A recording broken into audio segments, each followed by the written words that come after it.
Muy buenas noches, gracias por acompañarnos en este programa especial de Canarias al Día. Necesitamos más perspectiva de género. Necesitamos más perspectiva de género en el periodismo, en la educación, en la justicia. En general, necesitamos más perspectiva de género en todo lo que nos rodea y la necesitamos todos los días del año. Pero hoy es 8 de marzo, hoy es una fecha señalada, hoy es un día importante en el calendario y nosotros queríamos abrir este espacio de reflexión y de análisis aquí en Canarias al Día, en Mírame Televisión, para con datos y testimonios intentar comprender y aprender por qué es tan importante el discurso feminista a día de hoy, en un momento ante una sociedad tan convulsa y ante nuevos retos y también viejas amenazas que siguen, en este caso, atentando contra los derechos de las mujeres. Para hablar de todo ello, durante la próxima hora y media de programa, me acompañan en esta mesa dos compañeras, dos periodistas, dos mujeres feministas a las que ya voy a dar la bienvenida y a las que quiero agradecer que en un día tan señalado, en un día tan importante, hayan hecho un esfuerzo en su agenda para estar hoy aquí con todos ustedes hablando de feminismo, hablando del 8 de marzo. Sonia Chinea, muchas gracias por acompañarnos. Gracias, David, por la invitación. Sonia Chinea es periodista, es doctora en Ciencias de la Información, la conocerán, tiene una dilatada trayectoria profesional, fue durante más de 6 años directora de Radio El Día y también es posgrado en Comunicación y Género. Ella es miembro de la Asociación Canaria de Mujeres de la Comunicación, una asociación, un colectivo al que también pertenece nuestra otra compañera, Jennifer Jiménez, que está con nosotros en esta mesa. Jennifer, bienvenida. Muchas gracias, David, de verdad. Jennifer además es licenciada también en Ciencias de la Información y pueden seguir su trabajo diariamente en las páginas de Canarias Ahora, donde también se ha convertido en una referente del periodismo con perspectiva de género.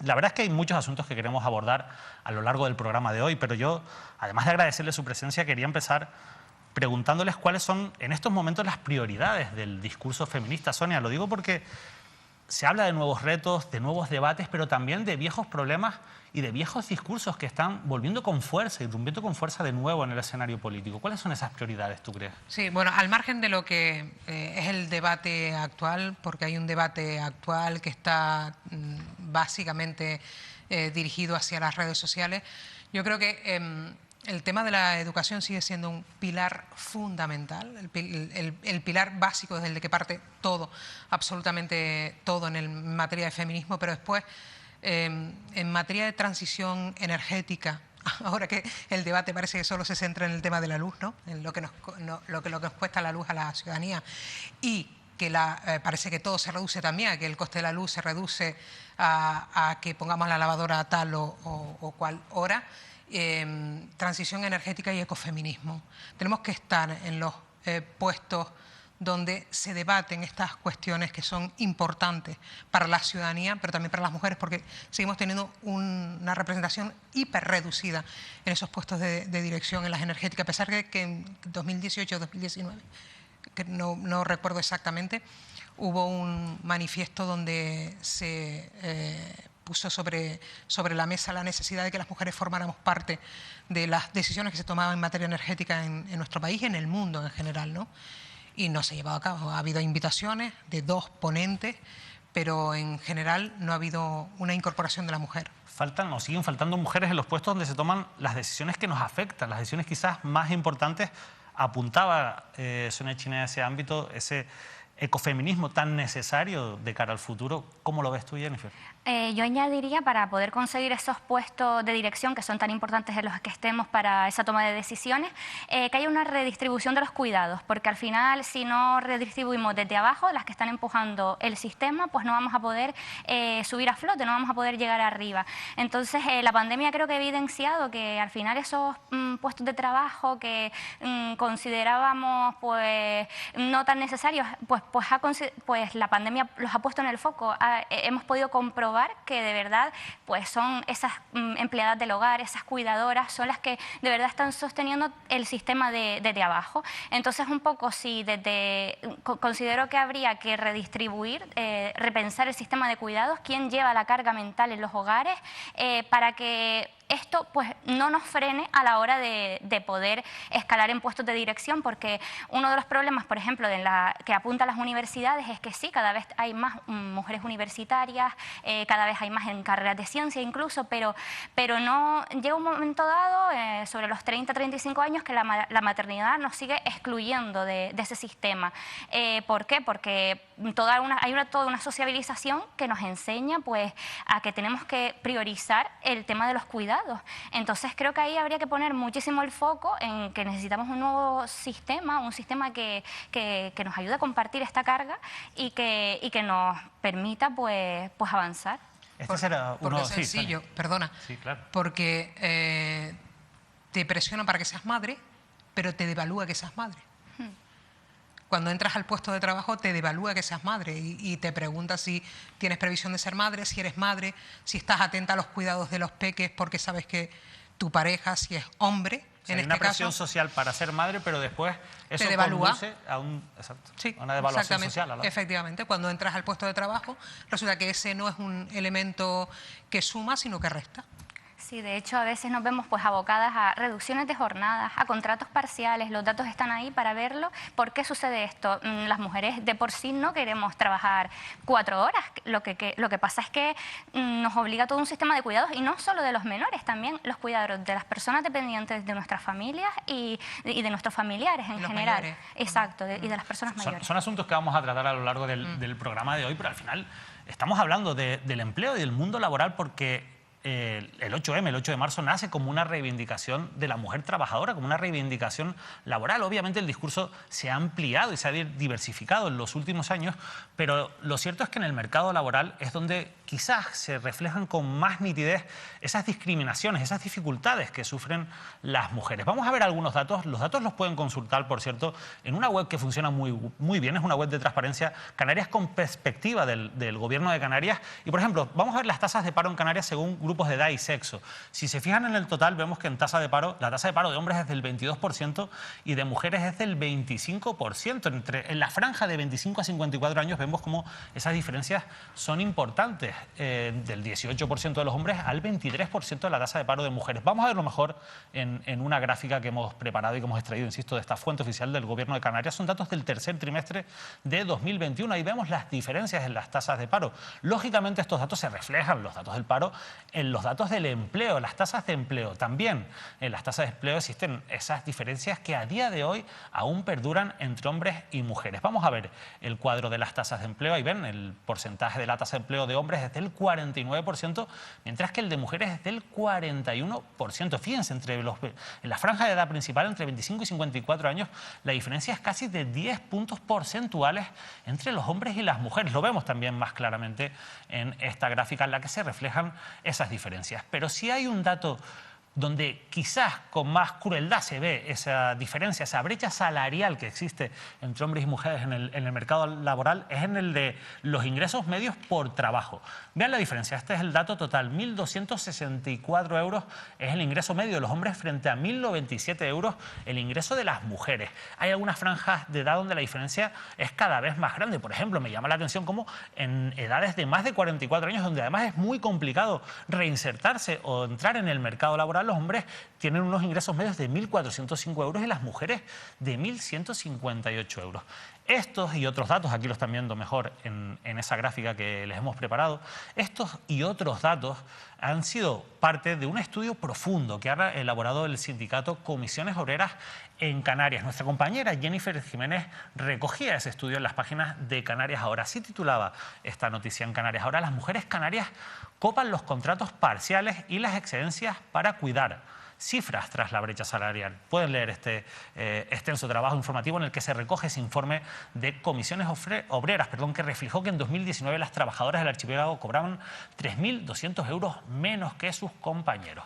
Para hablar de este informe de Comisiones Obreras en general, de este problema que existe dentro del mercado laboral, nos acompaña Esther Martín. Esther, muy buenas tardes.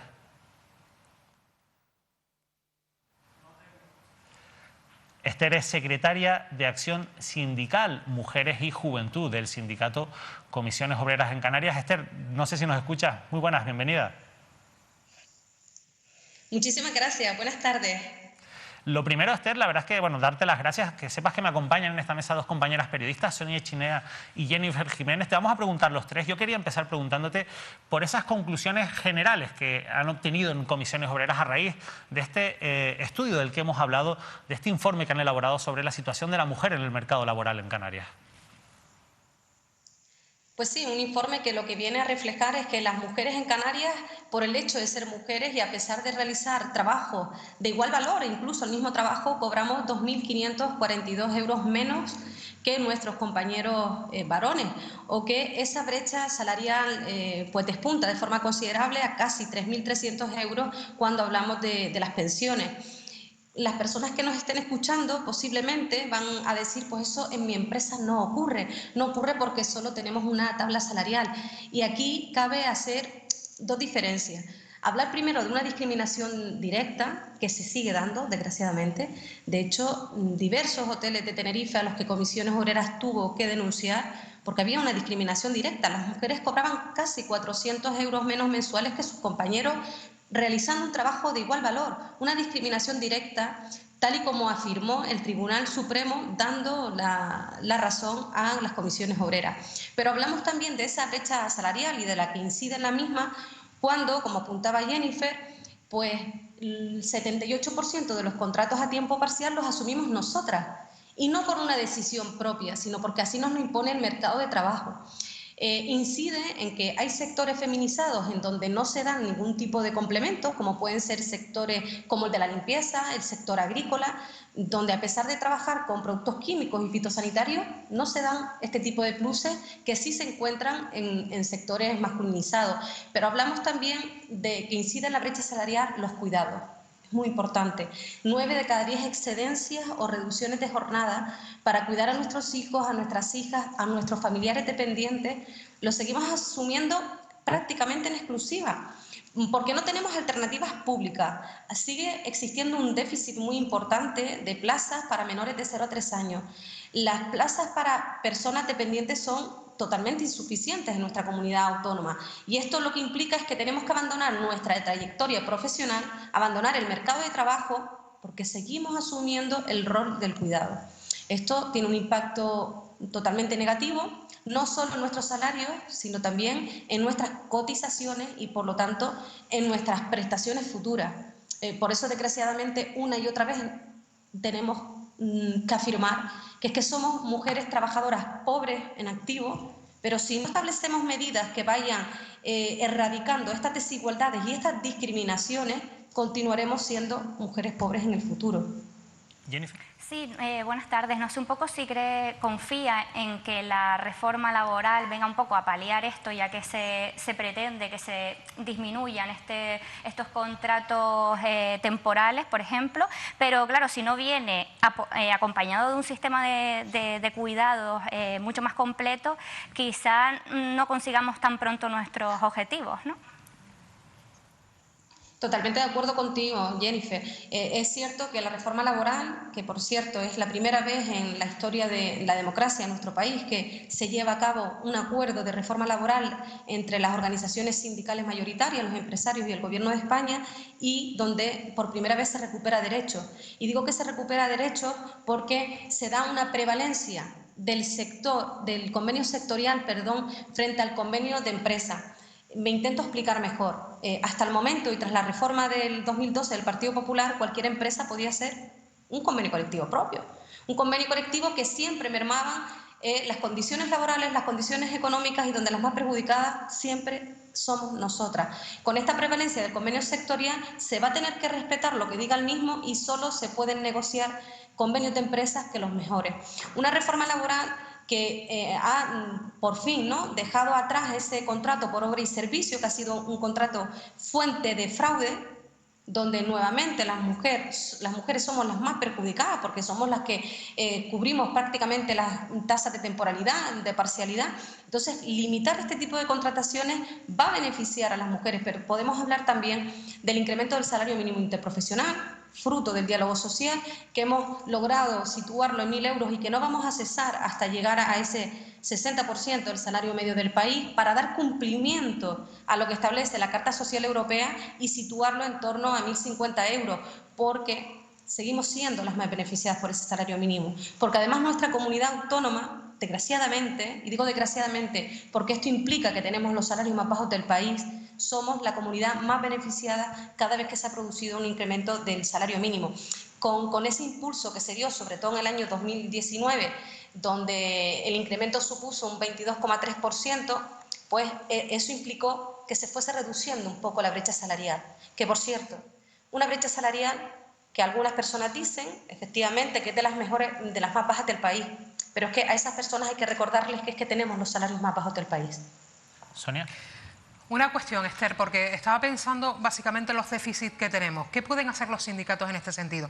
Hace un par de días se han sentado de nuevo con la ministra, con Yolanda Díaz. Tenemos una guerra que lleva 12 o 13 días, no recuerdo ya, en Europa. Nuestros jóvenes conviven con una crisis horrorosa desde 2008, que luego se sumó a una pandemia. Es verdad que ha habido hitos, pero efectivamente existe un déficit que no ha sabido, o sobre el que no ha sabido responder el Estado. Y ese déficit viene precisamente en el ámbito de las mujeres a dejarnos un poco a la buena de Dios.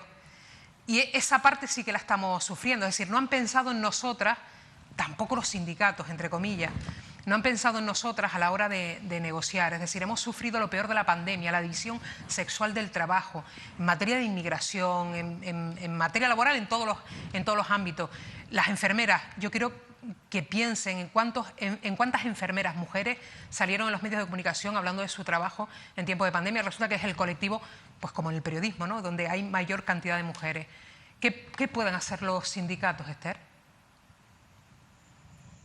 Pues estoy totalmente de acuerdo contigo, Sonia, que arrastramos una circunstancia de precariedad laboral que está instalada en el mercado de trabajo de nuestro país y fundamentalmente de nuestra comunidad autónoma, donde lideramos las tasas de temporalidad mayores de toda Europa, donde nuestras personas jóvenes prácticamente no tienen oportunidades a menos que salgan de nuestras islas, porque a pesar de tener y ser posiblemente la generación con mayor formación, tienen que salir para intentar buscar un puesto de trabajo y un puesto de trabajo que sean unas condiciones dignas, ¿no?, porque es a lo que aspiramos. ¿Qué es lo que ha hecho Comisiones Obreras? Pues comentaba, en el tiempo más reciente, pues hemos negociado esa reforma laboral, hemos negociado unos expedientes de regulación de empleo que han permitido dar cobertura a más de 220.000 personas trabajadoras de nuestra comunidad autónoma que por la crisis que ha provocado la COVID estuvieron pues a punto, ¿no?, de poder destruir sus puestos de trabajo. Hemos estado negociando los complementos para esos ERTE, sobre todo para las personas, fundamentalmente, mayoritariamente mujeres, que estaban cobrando unas prestaciones que no llegaban ni siquiera al salario mínimo. Pues hemos negociado unos complementos para un poco servir, ¿no?, de colchón ante ese déficit que estaban sufriendo. Hemos negociado, ha visto la luz los decretos relativos a los planes de igualdad y a la igualdad retributiva, que entendemos que es de las herramientas feministas más potentes que hemos tenido en los últimos años. Y me explico. Tenemos la oportunidad, a través de una normativa, de establecer en los centros de trabajo y a través de esto ir transformando la sociedad para detectar las desigualdades que se están produciendo, no solo salariales, sino formativas, de empleabilidad, de poder continuar ascendiendo nuestra trayectoria profesional, de conciliación y corresponsabilidad, que sabiendo el diagnóstico y la situación real de las empresas, que ahora nos tienen que facilitar esa documentación, podemos llevar a cabo medidas que permitan ir cambiando esas realidades y dar las mismas oportunidades a mujeres y a hombres y a mujeres. ¿Qué es lo que tenemos que seguir trabajando? Porque queda, como bien indica, un largo camino por recorrer. Al principio de tu intervención comentabas incluso de la necesidad de que formemos parte, ¿no?, de esas transformaciones. Y ahí tenemos que estar también las mujeres sindicalistas, en las mesas de negociación de los convenios colectivos, en las mesas de negociación de los planes de igualdad, dando nuestro punto de vista y participando en la concertación social, porque como bien indicas, si nosotras no estamos representadas, si no estamos en esos foros y en esos ámbitos, probablemente van a seguir quedándose nuestras necesidades y nuestras reivindicaciones por el camino. Por lo tanto, tenemos que seguir empoderándonos, dando pasos al frente y copando los espacios que nos pertenecen porque nos los hemos ganado, y el sindicato va a estar ahí implantando esos planes de igualdad, pero no para que sea un documento en un cajón por si de pronto aparece la inspección de trabajo, no, para que sean documentos que permitan transformar la sociedad, y vamos a continuar negociando convenios colectivos que, como hacía referencia al sector sociosanitario, aprovecho la oportunidad para decir que el sector de la dependencia, un sector que ha sido totalmente necesario y fundamental también durante la crisis provocada por la COVID-19, están realizando movilizaciones, unas movilizaciones que comenzaron en el día de ayer y que van a continuar manteniéndose en el tiempo. Vamos a continuar aumentando la presión sindical hasta que se llegue al acuerdo de un convenio colectivo que dignifique las condiciones de trabajo y las condiciones salariales de esas personas trabajadoras que además mayoritariamente son mujeres. Resulta que éramos totalmente fundamentales e imprescindibles, además las peores pagas durante toda la pandemia, y vuelven a olvidarse de nosotras, y es algo que creo que no podemos consentir. Esther, por supuesto que no lo podemos consentir. Nosotros queremos darte las gracias porque hayas hecho un hueco en tu agenda en un día tan señalado, un día tan complicado, para poder atendernos de verdad. Muchísimas gracias y felicidades por ese trabajo que realizan desde Comisiones Obreras. Muchísimas gracias, un placer. Yo creo que hay muchas reflexiones que se pueden sacar de la intervención de Esther desde el principio, cuando ella hablaba de esto en mi empresa no pasa, no es una frase que escuchamos muchísimo, pero muy al final típica. Es algo muy típico, ¿no? Lo escuchamos mucho, pero la realidad es otra, ¿no? Es la que y nos porque no nos damos cuenta de lo que decía Esther, de esa brecha salarial indirecta, no siempre es directa, no siempre es que en un mismo puesto de trabajo cobres menos a igual puesto, es que en muchas ocasiones pues son el tener que pedir esas excedencias, esos contratos parciales, el hecho también de que, por ejemplo, las camareras de piso y camareros de un hotel que tengan distintos pluses por peligrosidad, la nocturnidad, que las mujeres no se pueden acoger en muchas ocasiones a empleo por la noche debido a los cuidados. Entonces son una serie de trabas que al final contribuyen en que el salario final pues sea diferente. Y el cajón ese que estaba rotado, el cajón del que hablaba, donde están los diferentes planes de igualdad, está a tope de planes de igualdad sin aplicar. Eso pasa en la mayoría de las empresas. En marzo será obligatorio y ya hay partidos en la oposición que dicen que hay que ver en lo que van a estar las empresas ahora mismo, las direcciones de las empresas entretenidos con los planes de igualdad cuando hay que sacar las empresas adelante. Todo es importante y todo es relevante cuando se trata de sacar tu actividad productiva adelante, y esa es la parte que no se entiende desde algunas formaciones políticas y de parte del empresariado, que es importante, es relativamente importante que las mujeres nos impliquemos y nos impliquemos al 100%, no con contratos a media jornada, no teniendo que atender a los cuidados, estamos hablando de cuidados otra vez, y en 2019, Jennifer, hablamos de cuidados. Hicimos una huelga de cuidados en este país. Vamos a hablar nosotros de cuidados ahora, porque la verdad es que ayer aquí en esta mesa teníamos una entrevista con una recién creada plataforma de familiares y usuarios de las residencias, para hablar de lo que se ha creado un poco para defender los derechos de estos familiares y de esos usuarios, pero aprovechamos para hablar también de lo que está ocurriendo con los cuidados y con esa situación, ¿no? Y fíjense ustedes, quiero que vean este total de esa entrevista porque es muy significativo lo que nos contaban ayer aquí en Canarias al Día en la entrevista. Mi vida, como la de muchas, y feminizo el asunto, se ha resumido en no hay centro, se ha cerrado, está colapsado, está lleno de COVID, por ende los chicos se quedan en casa. Muy bien, ¿y yo qué hago con mi vida? Con mi vida, bueno, lo que es comprar la comida del día a día, lo que es ir a la farmacia, o sea, cosas básicas, ¿cómo la hago? Y después está mi parte personal. ¿Y mi vida qué? ¿Y ha condicionado tu vida laboral y personal la situación de tu hijo? Pero totalmente. O sea, yo he trabajado, yo tengo un currículum y aún así me faltan 10 años de cotizaciones. Yo nunca seré pensionista. Yo voy con una pensión no contributiva de 300 y pico euros, porque tengo la espalda rota de cuidar a mi hija.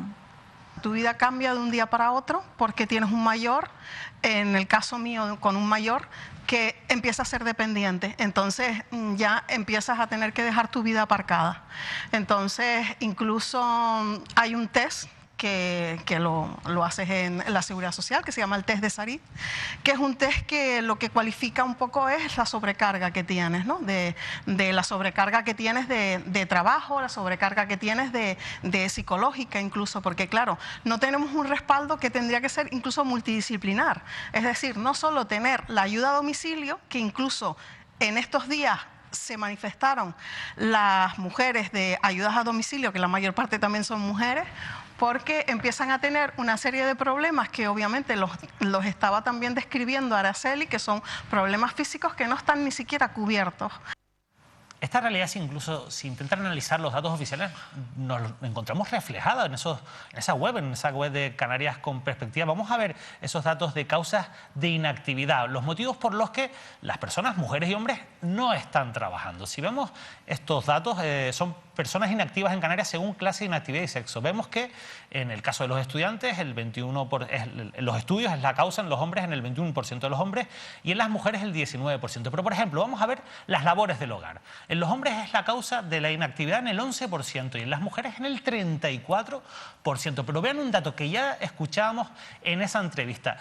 Quienes tienen esa inactividad porque están cobrando una pensión distinta de jubilación, los hombres un 4% y las mujeres un 14%. Pero si vamos a los datos de quienes tienen esa inactividad porque están jubilados, cobrando una pensión por jubilación, los hombres son el 48% y las mujeres el 21%. Sonia, Jennifer, al final los datos reflejan la realidad que nos contamos, lo estamos viendo también en este gráfico, que nos contaban ayer Olga y Araceli en Canarias ¿Y la al Día. mesa que configuraste ayer? Con dos mujeres. Sí, exacto. ¿Quiénes son las cuidadoras? ¿Quiénes somos las cuidadoras de nuestros mayores, de nuestros niños? Nosotros cuando salimos por la mañana salimos con una agenda de cuándo tengo que recoger al niño, cuándo lo tengo que dejar, a qué hora merienda. Los hombres van directos al curro. Se meten en su vorágine, en su trabajo y cuando salen vuelven a casa. Ese no es nuestro caso. Nosotros salimos con agenda desde el primer minuto. Y desde el primer minuto significa que estamos con un estrés sobreañadido sobre la labor que tiene nuestra pareja, en este caso, ¿no? Hay hombres que colaboran en las tareas del hogar, eso es obvio, no vamos a decirlo. Cuando reincides en estas cuestiones terminas hablando de perogrulladas, pero es que es verdad que hay hombres que colaboran en las tareas del hogar, pero no es la mayoría. Entonces cuando tú sales por la mañana ya sales con una agenda preconfeccionada de lo que tienes que hacer durante el día, máxima si tienes además mayores en casa a los que tienes que cuidar, ¿no? Entonces este es el problema que tienen mujeres que durante su vida laboral han tenido vida laboral y luego se ven obligadas a cuidar de sus mayores cuando sus mayores necesitan de sus cuidados. Pero es que al final eso repercute, me parece muy interesante, perdona Jennifer, en que después el día de mañana no van a recibir una prestación económica, no, efectivamente. De hecho también podemos mirar los datos de cuáles son las prestaciones de hombres y mujeres mayores cuando ya están jubiladas y la diferencia salarial también es abismal porque también muchas de nuestras madres, abuelas, pues tuvieron que dejar sus trabajos por dedicarse a cuidar o incluso los trabajos en los que tienes que estar en la economía sumergida, por así decirlo, cuidando o como empleadas del hogar y demás, porque para que lo puedas compatibilizar con tu trabajo. Y luego estamos hablando de, antes mencionaba Sonia, el tema de la corresponsabilidad, que se habla cada vez más de que los hombres se están implicando, pero sí que es verdad que falta dar un salto un poquito más allá. Esta semana, por ejemplo, entrevistaba a María Martín Barranco, que editó una guía de autocuidado para el Instituto Canario de Igualdad y decía, vale, puedes decir que cada vez en las parejas jóvenes, sobre todo, se ven más hombres cuidando, pero ¿quién hace la lista de la compra? ¿Quién se acuerda de los cumples de los amigos de los niños? ¿Quién se acuerda de que mañana tiene gimnasia y tiene que tener el chándal limpio? Eso es una carga de la que no nos estamos liberando, de que sigue ahí, que aunque parece que compartimos ya un poquito más la carga, pero sigue ahí una presión. Y encima luego también me gustaría apuntar, hay un estudio de ACUDAFE, de la Asociación también de Cuidadoras, que habla de que casi un 80% de las cuidadoras son mujeres y no lo han elegido como opción, sino como una obligación. No quiere decir decir esto que no queramos cuidar, pero se ha impuesto porque no hay un sistema que te ayude a descargar un poco esa carga, ¿no? Entonces, no puede ser que sea una obligación y que encima haya todo un sistema también que te señale si no lo haces, que te haga sentir culpable. También hay muchas mujeres que decían cuando se elaboró esta guía que se sentían culpables si no lo hacían, que les daba miedo decir que no, que se iban luego con la cosa de, ay, es que no lo he hecho, pero por eso tenemos que cambiar un poco el discurso y los estereotipos. Hay un salto generacional interesante entre las generaciones anteriores. Si a mi madre le preguntas qué tiene que hacer de mañana, se enfada mucho, ¿no? Porque mi madre quiere saber y todos los días define qué se va a comer al día siguiente, pero si no sabe qué hacer, le pasará como a la mayoría de las madres, preguntará a los hijos, al entorno, qué hace de comer, porque está cansada de decidir qué hace de comer todos los puñeteros días de Dios, ¿no? La verdad que es una situación complejísima, ¿no? Yo al final, que en esta conversación soy el único hombre, les estoy escuchando con la intención no solo de aprender, sino también de intentar comprender un poco, porque claro, yo todo esto lo he vivido, ¿no? Es decir, yo intento hacer esfuerzos, intento ser lo menos machista posible dentro de mi relación, en mi día a día, pero al final te das cuenta de que hay muchos pequeños detalles que yo soy incapaz de ver. Y que ustedes, sin embargo, tienen muy claro. Culturalmente es normal que no lo vean. Tampoco las vemos nosotras. Claro, pero viene por esa educación. ¿Ustedes confían en que hay un cambio generacional que acabe con estos pequeños detalles que hoy en día algunos hombres somos incapaces de ver? Pues con la regresión que estamos sufriendo, yo tengo serias dudas. A mí me cuesta muchísimo verlo. Lo que estamos viendo políticamente, ha habido una regresión en los 2 últimos años. Se ha habido además en plena pandemia, discursiva, narrativa, que ha hecho que además este 8M haya sido diferente en ese sentido también, ¿no? Vamos, sí. Sí, no se le iba a apuntar que creo que el sistema siempre busca la manera de volvernos a colocar donde... Y enfrentarnos. Por ejemplo, con el tema ahora de la crianza con apego, que vale, que no dudo de sus beneficios, pero sí que hay como todo un discurso ahí también de presión, y entonces habría que elegir más que esa presión, ¿no? La verdad que hay muchos asuntos interesantes, pero tenemos al teléfono a Ana Nacher, que es representante de las Kellys. Yo antes de darle la bienvenida, quiero que vean este titular, porque ya hemos hablado a lo largo de esta conversación de los problemas de las personas, de las mujeres más vulnerables dentro del mercado laboral. Vean este titular del País del año 2020. La pandemia visibiliza la precariedad laboral de las Kellys. Fíjense la situación. La mayoría de las camareras de hotel se ha quedado sin las ayudas anunciadas por el gobierno en aquel momento por no tener un contrato laboral estable antes de la declaración del estado de alarma. Cada vez que hay una crisis económica, cada vez que hay un factor externo que golpea nuestra economía, quienes más los padecen son los sectores más vulnerables. Y ahí están las mujeres y, por desgracia, también ahí suelen estar las camareras de piso. Ana, bienvenida, gracias por acompañarnos. Hola, buenas noches, gracias por invitarnos a poner nuestra voz en que se nos escuche y que se nos tengan en cuenta.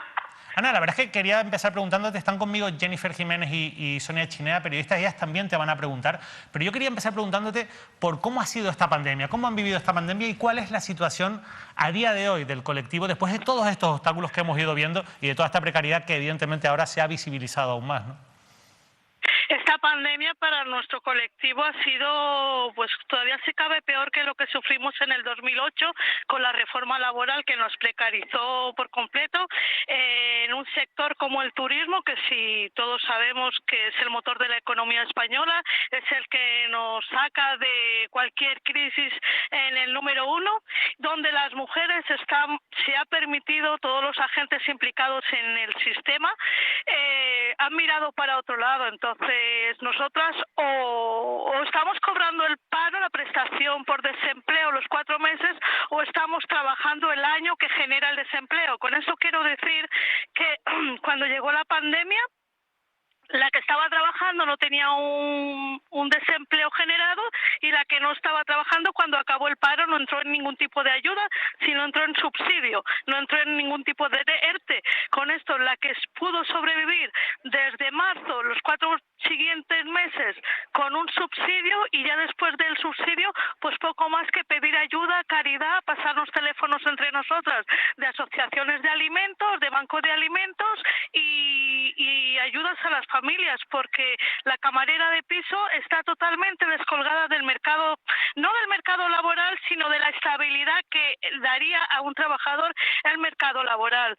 Porque una camarera de piso cuando entra a trabajar, desde la reforma laboral que se permitió la externalización y que cobrara en muchos de los casos hasta el 50% menos de su salario, perdió todas las licencias, todos los permisos que nos otorgaba el convenio sectorial de la provincia de Las Palmas o de Tenerife, lo cual dice que cuando operan a un marido pues tienes 5 días, cuando hay alguna defunción, cuando las vacaciones que son 30 más 14 más 4 por festivos no recuperables, pues nos hemos ido a convenios de empresas de trabajo temporal donde nos han estado firmando contratos de semana en semana con 2 días de vacaciones liquidadas económicamente, o sea, una merma por completo, y esto lo que quiere decir que cuando vas a reclamar cualquier tipo de licencia, por lo que sea, te dicen tú tranquila, yo te paro el contrato y cuando tú hagas lo que tienes que hacer me avisas y veo si te puedo volver a meter.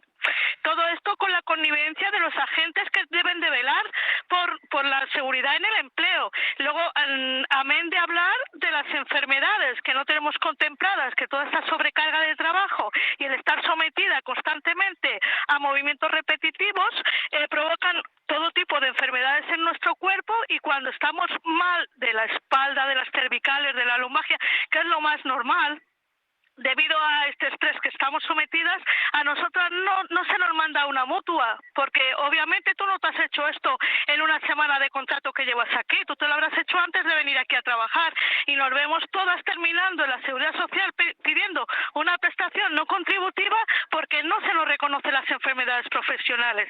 Si bien es cierto que en 2016 se nos incluyó en un cuadro de enfermedades que tenían reconocidas los camareros y los cocineros de hotel, que es el túnel carpiano y el codo de tenista, o sea, todas las enfermedades tendinosas de la extremidad superior, es verdad que nunca nadie ha hecho una valoración de todo lo que padecemos al hacer una media de 40 a 60 camas diarias con sus baños, sus terrazas y un largo etcétera.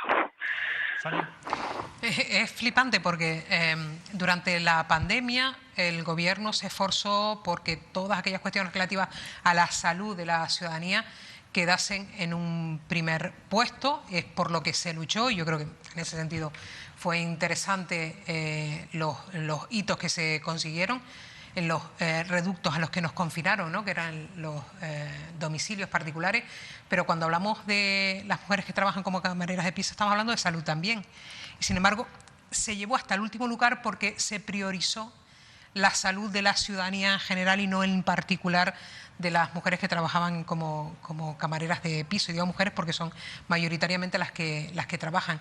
Yo no sé si ustedes se han sentido relegadas, Ana, en este sentido por el gobierno del Estado. Empezaron su lucha en un momento históricamente interesante, pero luego vino la pandemia y las dejó abajo del todo, es decir, las dejó como el último elemento al que atender cuando estábamos en pandemia, ¿no? Obviamente porque nosotros no hemos podido entrar en los ERTES porque debido al tipo de contratación que se nos ha estado haciendo, bien por empresa de trabajo temporal o por externalización, o porque la contratación ha sido con contratos de te contrato un año y te paro, han sido ceses de contrato, no han sido un ERTE. Entonces, claro, cuando se ha ido al abogado o lo que sea, sí, pero tú lo que tienes es una finalización de contrato, te han mantenido los 4 días que faltaba para terminar la semana, y tú no entras en el ERTE porque es una finalización de contrato, y si no tienes desempleo es tu problema, no el de la empresa. Entonces, claro, pero ese es el pan nuestro de la camarera de todos los días, ser olvidadas por los agentes que deben de velar por nosotras. La salud sí, pero solo si te contagian. Exacto. ¿No? Sí. O otro tipo de salud, ¿no? ¿Perdón? Digo que la salud sí, pero solo si te contagian de COVID, no otro tipo de cuestiones Claro, sanitarias. pero vamos a ver, una camarera de piso cada vez que va al médico, el médico le insta a abandonar ese puesto de trabajo porque va a terminar mal. Cualquiera diría que estamos hablando de una droga.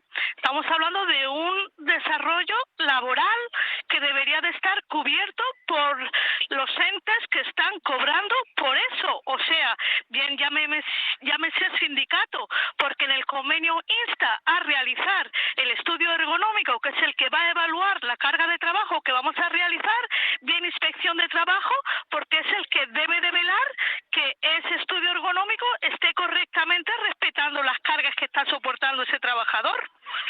Jennifer. Sí, buenas tardes, Ana. ¿Qué tal? Bueno, ustedes la verdad que han tenido una lucha constante. De hecho, llegaron incluso a que les recibiera el expresidente del gobierno, Mariano Rajoy.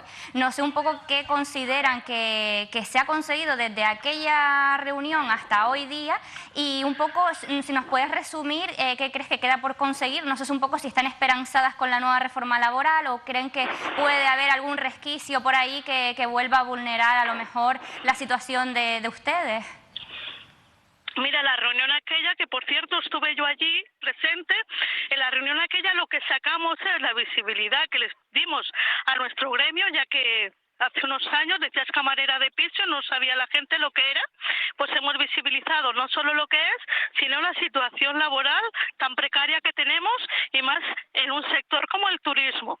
Otra cosa que conseguimos fue lo que comenté antes, de que se nos incluyera en un cuadro de enfermedades que habían conseguido meter a los camareros y los cocineros, pero no estábamos las camareras de piso en esos convenios sectoriales. Entonces nosotros podemos entender que en un hotel carezca de piscina, carezca de gimnasio, carezca de restaurante o incluso de una recepción, porque dejan las llaves en una mesita donde se coge y se vuelve a dejar cuando abandonas el establecimiento. Lo que no entendemos es que un hotel sin habitaciones limpias no puede prestar un servicio. ¿Quién es el trabajador prioritario para pertenecer a la plantilla en la estructura del establecimiento? Obviamente es una camarera de piso.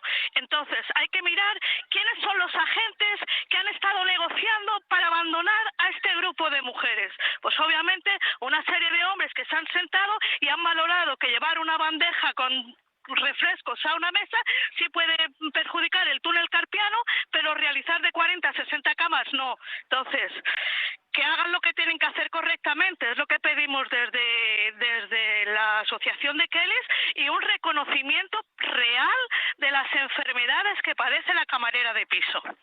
Ana, muchísimas gracias por habernos atendido, mucha suerte y a seguir con con esa intensidad con la que defiendes esta causa tan necesaria, que es la de defender los derechos como trabajadoras que tienen las camareras de piso, las camareras de hotel. De verdad, muchísimas gracias. Muchas gracias por volver a darnos voz en su espacio. Buenas noches. Gracias. Al final, la pandemia ha reflejado esa precariedad y sobre todo esa baja calidad de los contratos que tienen pues empleos tan importantes como el de las camareras de piso en una economía tan fundamental, con un sector económico tan fundamental como es el turismo. Vamos a ver los datos también sobre esto, los hemos dejado un poco pendientes, pero se los vamos a enseñar ahora. Son esos datos que demuestran cómo se dividen los contratos por contratos temporales o por contratos por jornada completa. Los contratos parciales, perdón, los contratos por jornada completa, porque al final la realidad es que de nuevo también en este aspecto nos encontramos con diferencias entre los hombres y las mujeres. Fíjense, contratos o población ocupada en Canarias según tipo de jornada y sexo. Jornada completa, hombres 441.000 hombres, mujeres 336.940 mujeres. Sin embargo, si nos vamos a los contratos por jornadas parciales, esto tiene mucho que ver con los cuidados de los que hablábamos antes. Hombres 30.210, mujeres 69.510. Jennifer, Sonia, la verdad es que estamos en una situación que al final se demuestra. Quienes copan los contratos de peor calidad suelen ser las mujeres, que además enfrentan esos trabajos que tienen unas causas para la salud, ¿no? Claro, y profesiones feminizadas como las camareras de piso, como las limpiadoras de hospitales, de otro tipo de espacios, las empleadas de hogar, son empleos tan esenciales, tan básicos, y que tengamos estas diferencias tanto salariales como en las condiciones de trabajo. Hay una sentencia pionera de Gloria Poyatos que reconoció hace unos años precisamente la peligrosidad en el trabajo de las camareras de piso, pero luego es verdad que están obligados los hoteles, las empresas, a hacer esos estudios ergonómicos que muchas veces es que al no aplicar la perspectiva de género pues pasa por alto el hecho de que estar con productos químicos, como decía Ana, el tener que hacer esos esfuerzos, esas camas de hoteles que con esos colchones, esos edredones que no sé si han probado alguna vez, pero es que son bastante pesados, y hacer tantas en un poco periodo de tiempo, pues vamos, es para reconocerlo cuanto antes. La realidad que vivieron las personas que trabajaban en el ámbito de los cuidados, personas racializadas, migrantes, prostitutas, la realidad de la pandemia es tan oscura y tan deprimente. en el ámbito de la mujer que da mucha tristeza, ¿no? Mujeres que se vieron obligadas a subsistir de la peor de las maneras porque no tenían acceso a ningún tipo de ayudas del Estado. ¿Por qué? Porque no estaban regularizadas en su momento. Y todo eso afloró durante la pandemia. Sacó todas las costuras del sistema. Efectivamente, ¿no? Y de eso no se ocupó nunca el Estado, porque el Estado no reguló absolutamente nada con respecto a ese colectivo poblacional tan importante en materia de cuidado, que luego vimos como había prostíbulos que seguían funcionando a pesar de los pesares, ¿no? Porque hay determinados elementos dentro de nuestra estructura de sociedad que parece que son imprescindibles. Y no pasa nada, que es lo más grave, porque al final esto se sabía, se publicaron noticias, se pidió a gente en esos lugares, lógicamente no respetando las medidas de seguridad, que era lo menos importante, pero lo que quizás nos tenía que haber hecho reflexionar es que en aquel momento, en aquella circunstancia, seguía habiendo mujeres explotadas sexualmente. Y seguimos caminando, ¿no? Si se acuerdan del caso del Club Deportivo Tenerife, sí, por ejemplo, ¿no? Pero esa era una situación que se vivía en todo el ámbito del territorio español. Había muchos prostíbulos que seguían funcionando y mujeres que seguían siendo prostituidas puertas para adentro. Esa es una realidad que se vivió en este país, sobre la que la población, la ciudadanía no tiene conciencia real de lo que estaba pasando, ¿no? Sí, porque no salían los medios de comunicación. Ahora que saca el tema de mujeres prostituidas, sí que durante la pandemia pude hablar con algunas, sobre todo por vía mensajes, teléfono, porque por el tema del confinamiento, y la verdad que los testimonios eran desgarradores, porque ya no solo desde el punto de vista económico, que no sabían cómo subsistir, sino también hasta había muy poca información sobre la COVID y ellas tenían muchísimo miedo al contagio. Había hombres que insistían en seguir, sí. Y claro, la verdad que las colocó en una situación de incertidumbre total, que el ingreso mínimo vital venía a paliar un poco esto, pero en el caso de las mujeres en situación administrativa irregular, la verdad que siempre son las grandes olvidadas por el sistema, que encuentran todo un muro para poder acceder a cualquier tipo de ayudas, a cualquier tipo de acceso laboral, y al final todo el sistema es lo que los condena también a y para eso está el tercer sector. De eso hablaremos otro día. Son muchos asuntos, tenemos que seguir hablando. Al final, por eso lo que decíamos al principio, hoy hay que hablar, lógicamente, de feminismo, pero tenemos que seguir hablando de feminismo diariamente en los programas. El periodismo en esto es fundamental. Yo creo, vamos a seguir continuando, vamos a seguir avanzando en el programa, porque hablaba ahora Jennifer de muros. Hay diferentes tipos de muros a los que se enfrentan las mujeres. Fíjense, en el año 2020 el Instituto Canario de Igualdad publicaba un informe en el que concluía que determinados estereotipos que vienen arrastrados desde hace muchos años, a día de hoy siguen siendo un obstáculo para el acceso y la permanencia de las mujeres en diferentes ámbitos laborales. Así lo contaba también Jennifer Jiménez en las páginas de Canarias Ahora. La brecha de género en Canarias. Así influyen los roles tradicionales en el empleo y el poder adquisitivo de las mujeres. Hay un sector donde los prejuicios y los estereotipos condicionan mucho, un sector donde de por sí la precariedad laboral ya campa a sus anchas. Es el sector primario, sobre todo el sector primario en la parte de los trabajos asalariados.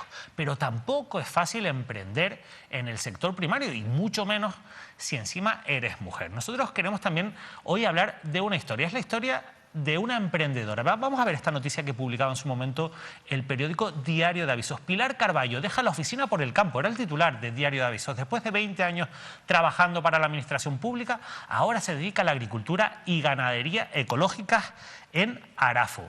Lo cierto es que Pilar ha recibido diferentes reconocimientos, ha triunfado, le va bien en el negocio de la agricultura ecológica, ha recibido reconocimientos del Cabildo de Tenerife, hoy del propio Ayuntamiento de Santa Cruz de Tenerife, y queríamos hablar con ella también de lo que supone ser mujer y emprender en un sector como el sector primario. Así que vamos a dar la bienvenida a Pilar. Pilar Carballo, muy buenas tardes, gracias por acompañarnos. Hola, ¿qué tal? Buenas tardes. Están con nosotros en la mesa también las compañeras periodistas Sonia y Jennifer, Sonia Chinea y Jennifer Jiménez. Y ellas te van a preguntar, pero yo quería empezar preguntándote una cosa, a ver si tú me puedes ayudar con esto. ¿Cómo sería más correcto presentarte, Pilar? ¿Como una mujer que demuestra que se pueden romper los tabús que existen en el sector primario? ¿O como una persona que ha tenido que esforzarse más de lo necesario por ser mujer para triunfar en un sector donde habitualmente los méritos se los llevan los hombres? Bueno, yo creo que las mujeres tenemos que esforzarnos siempre el doble en triunfar en cualquier sector en el que queramos, ¿no? Porque parece que tenemos que siempre demostrar el doble, ¿no? Es cierto que el sector primario ha sido un sector muy masculinizado pero sí hay que destacar que el 70% de la producción alimentaria del mundo está en manos de mujeres en pequeñas explotaciones, ¿no? Y eso es un dato que ha estado muchos años oculto. Supongo que habrá algunos intereses para que esté oculto, pero sí es verdad que ese reconocimiento lo tenemos que tener, ¿no? A ver, ¿es más difícil? Bueno, yo creo que trabajando y luchando cada día por lo que te gusta y por lo que quieres, se puede conseguir, ¿no? Sonia. Pilar, yo pensando en mi entorno, yo provengo de un escenario absolutamente rural, en La Palma. Mi tío y su mujer se han dedicado a la agricultura toda la vida, pero mi tía como colaboradora necesaria, la propiedad de todos esos terrenos, de esas ganaderías, pertenecían a mi tío. Y la negociación, los contactos con las diferentes entidades, instituciones, era de mi tío, no de mi tía. Y ese es un hándicap que hemos llevado arrastrando prácticamente toda la vida, sobre todo en el sector agrario y ganadero. Yo no sé si a ti te pasa. Da la sensación de que te has pasado al tema del agrícola-ganadero como un asunto lúdico festivo, ¿no? Porque te aburrías en la administración y resulta que aquí vives al aire libre y es una profesión con un nivel de compromiso brutal y de exigencia también brutal. Yo no sé cómo lo trasladas tú a quienes nos están escuchando, nos están viendo en este momento, pero a mí me parece súper arriesgado desde mi punto de vista, digo, mirándote a ti. Bueno, a ver, arriesgado, iniciar un proyecto es arriesgado, ¿no? En cualquier sector. No es que estuviera aburrida en la administración, lo que llegué a un punto de estrés y de desmotivación con lo que estaba haciendo, y entonces en un momento dado decidí, hice un estudio de mercado y detecté que había un nicho de mercado, por ejemplo, en lo que era el huevo, que su inicio era ecológico y después campero, y después lo empecé a producir en ecológico, ¿no? Había un nicho de mercado y dije, oye, pues a lo mejor es el momento de emprender aquí. Sí es cierto que yo me había formado hace 30 años como capataz agrícola, pero dije, bueno, voy a empezar, sí es verdad que los inicios cuestan un poco y el nivel de sacrificio, entre comillas, porque el sacrificio al final, o el compromiso que tienes que tener, sí es cierto, porque los animales hay que atenderlos todos los días, pero yo siempre digo, para mí era más sacrificado y más esclavitud para mí era estar 3 horas en una oficina metida, que estar ahora al aire libre, en el campo, lo que tú dices, pero que tiene otros beneficios, ¿no? Que al final es de esto que se habla de la calidad de vida, ¿no? Sí es cierto que tu rendimiento depende de tu trabajo, no tienes una nómina detrás, pero aquí también, pues si trabajas y eres capaz de colocar el producto, pues, ¿qué es lo que yo he hecho, no? Me he posicionado, me he diferenciado con lo que hasta ahora mismo había en el mercado y me he convertido en la única productora de carne ecológica de Tenerife. Y eso ha hecho también que la empresa, porque esa es otra cosa también, ¿no? Que si tú conoces el sector primario, pues al final nos ven como una mujer que está en el Monte de Arafo que tiene ovejas o una chica que vende huevos, y yo lo que digo es que nosotras somos empresarias del sector primario, pero que somos empresarias, ¿no? Y cuando yo inicié este proyecto, también digo, si yo hubiese decidido montar una asesoría o una librería, probablemente hubiese tenido más aceptación a nivel social que el hecho de decir voy a montar una granja de gallinas ecológicas, ¿no? Sí, buenas tardes, Pilar. Muchas veces cuando hablamos de agricultura o ganadería, pues nos viene a la imagen pues un hombre agricultor, un hombre ganadero, pero realmente las mujeres siempre han trabajado la tierra. Entonces no sé un poco si en tu caso pues has tenido referentes o si crees que también debemos darle desde los medios más voz a mujeres referentes para demostrar que realmente hay muchas mujeres trabajando en el campo. Claro, y sobre todo últimamente hay una incorporación al campo de mujeres con formación, que vienen con formación y con muchas ganas de emprender, y hay que quitar el estereotipo de que la mujer que está en el campo es otro tipo de mujer, ¿no? O sea, pero eso también yo creo que viene dado incluso por los medios, de cuando salen imágenes de mujeres en el campo, suelen salir yo siempre digo, el banco de imágenes de la mujer rural tiene que actualizarse, ¿no? Ya no es la mujer de nuestras abuelas, que eran mujeres de negro con sus pañuelitos, ¿no?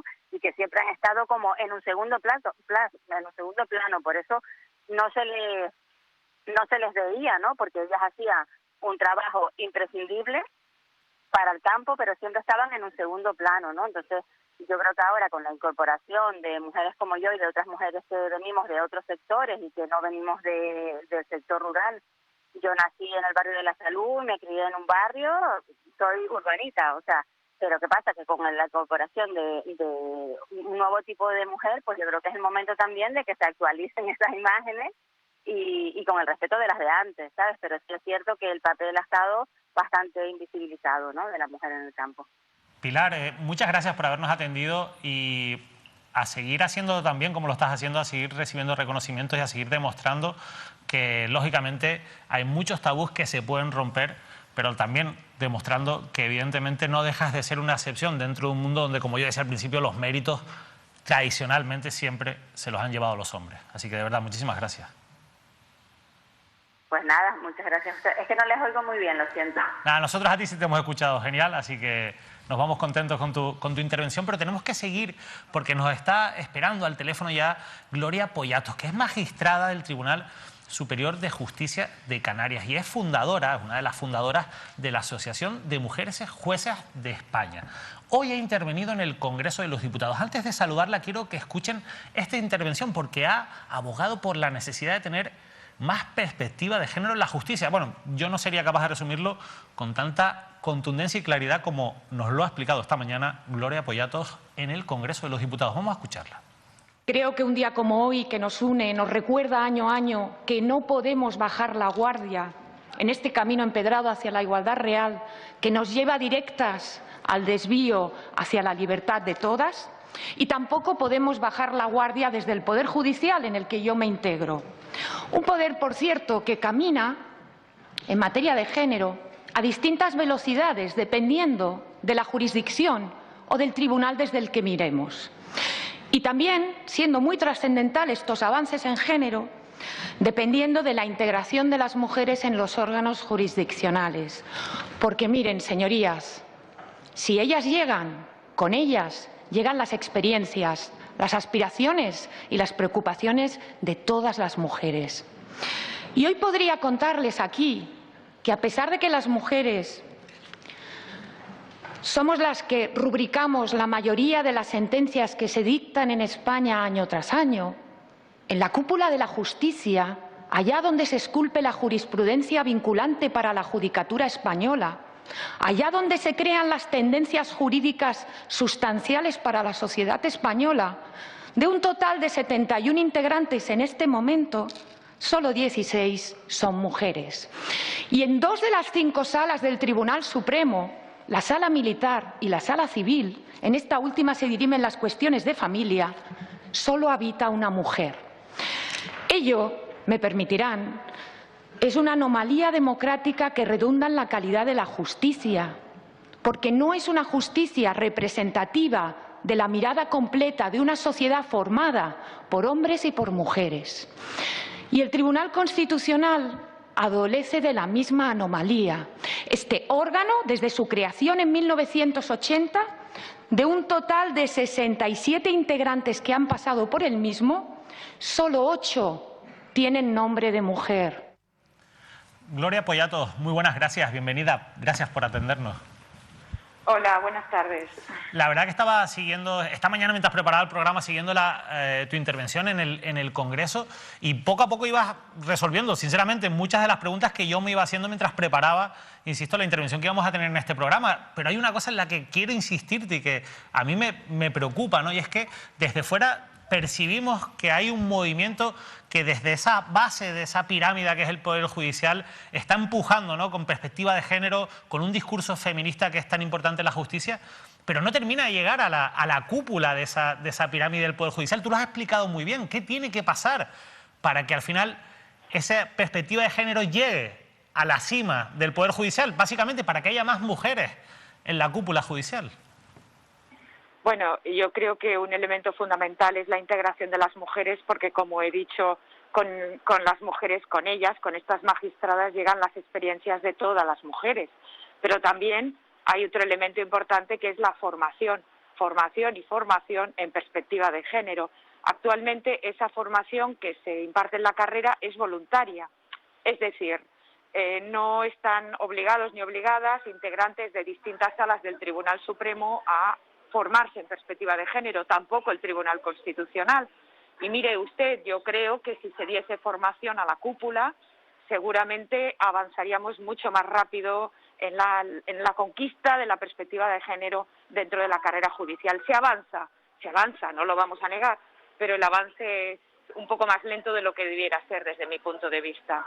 Están con nosotros aquí en esta mesa las periodistas Sonia Chinea y Jennifer Jiménez.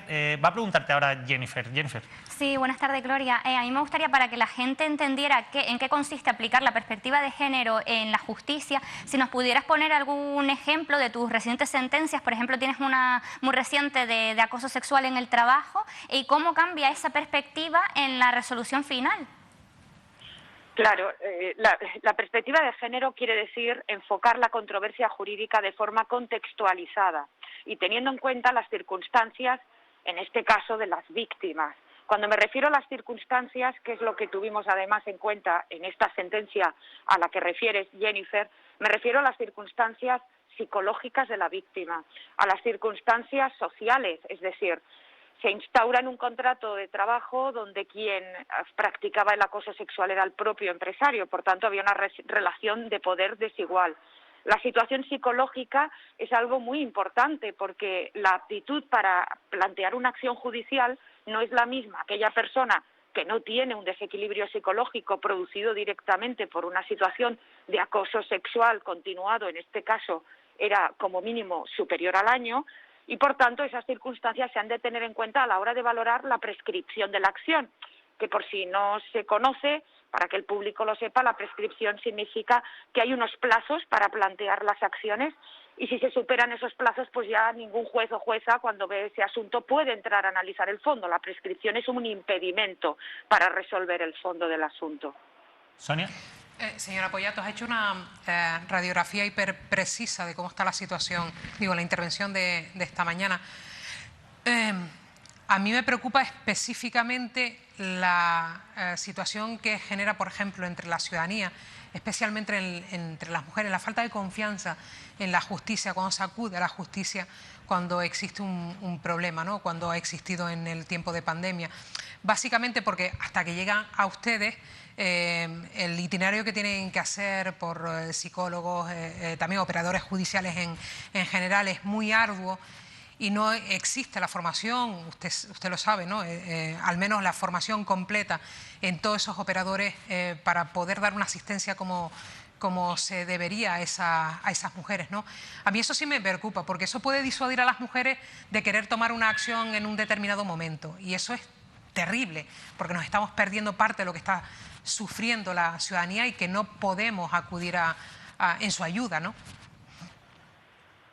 Sí, a ver, esto que usted comenta, este retraso, este trato inadecuado a las víctimas por la falta de formación o por otros motivos, también los estereotipos influyen mucho aquí, es una cuestión ya calificada de derechos humanos y catalogada así por los organismos internacionales. Se trata de una calificación que se podría dar jurídica de violencia institucional. Esto es muy trascendente y por ello el Pacto de Estado va por la línea de formar no solo a los operadores jurídicos propiamente, sino también a otros operadores que desde primera línea están dando tratamiento, están tratando directamente con las víctimas de todas las modalidades de violencia de género, no solo la que se incluye en la Ley 2004 de española, la 1/2004, sino violencia de género en sentido del Convenio de Estambul. Obviamente vamos caminando, vamos mejorando, vamos facilitando la situación para que las víctimas denuncien con confianza. Es un camino y un trayecto que hemos iniciado y que ya no hay vuelta atrás y que tenemos que acelerar en la medida de lo posible. Yo quiero ser optimista y lo soy. Estamos mejor que hace unos años sin ninguna duda. Es posible que las víctimas denuncien más. Hay algunas estadísticas que así lo indican. Y yo creo que uno de los motivos por los que denuncian más es porque van ganando confianza en el sistema y hemos de aspirar a que el sistema sea protector, no revictimice, sino que las acompañe, las proteja, las entienda, las comprenda y tenga en cuenta sus circunstancias específicas, especiales, que salen de la consideración de cualquier otro tipo de víctima, de cualquier otro delito no traumático. Gloria Poyatos, de verdad, muchísimas gracias por habernos ayudado a comprender y a aprender por qué es importante la perspectiva de género en la justicia en general, en nuestra sociedad. De verdad, muchísimas gracias. Gracias a vosotros y disculpar el fondo del aeropuerto de Madrid. No sabemos más motivo para agradecerte que hayas podido hacernos un hueco en un día tan ajetreado. De verdad, muchísimas gracias. Venga, gracias, adiós, buenas tardes. También hay muchas cosas importantes de ese discurso de Gloria. A mí me llama la atención lo que le cuesta a las mujeres llegar a la élite, pero también me parece muy importante lo que decías, ¿no? Es fundamental la confianza en la justicia y tener una justicia feminista, yo creo que puede ayudar a transformar muchas cosas en la sociedad, ¿no? Sí, bueno, ya decía que hay parámetros que invitan a pensar que efectivamente se está haciendo un progreso. Yo no lo dudo, pero es verdad que la mayor parte de las mujeres les disuade el entorno, la situación que se genera, meterte en un conflicto judicial. ¿Cómo quedas tú de mal parada en ese conflicto judicial? ¿En qué situación o en qué posición te pone?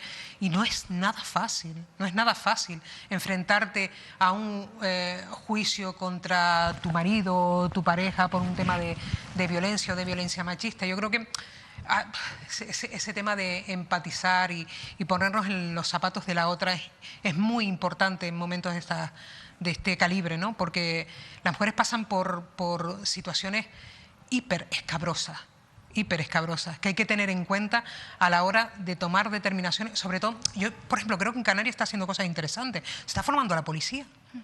La policía es un elemento esencial. Yo se lo decía a la señora Poyatos, ¿no? A la jueza Poyatos.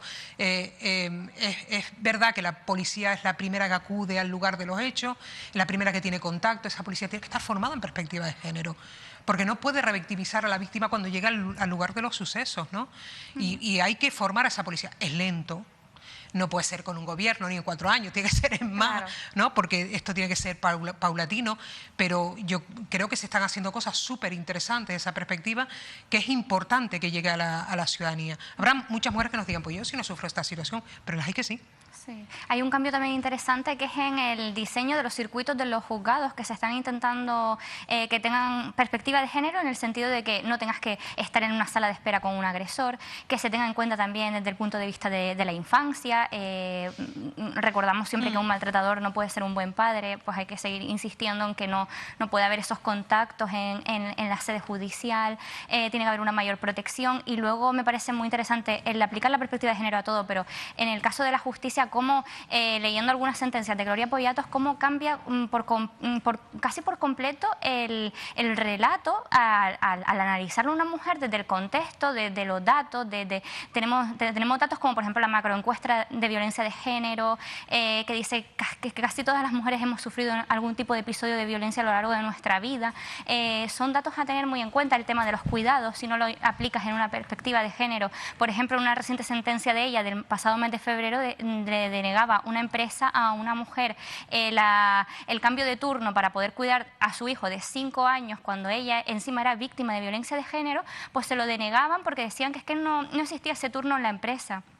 Y ella pues argumenta pues que es una necesidad del menor, en este caso encima ella es una víctima de violencia de género, no tiene nadie que le ayude a poder cuidar a ese niño. Entonces pues por esto es por lo que no necesitamos esa perspectiva, porque si aplicamos una aplicación mecánica y rigurosa de los hechos del sistema judicial, pues no tenemos en cuenta ningún contexto ni nada, pues al final no podemos echar para adelante.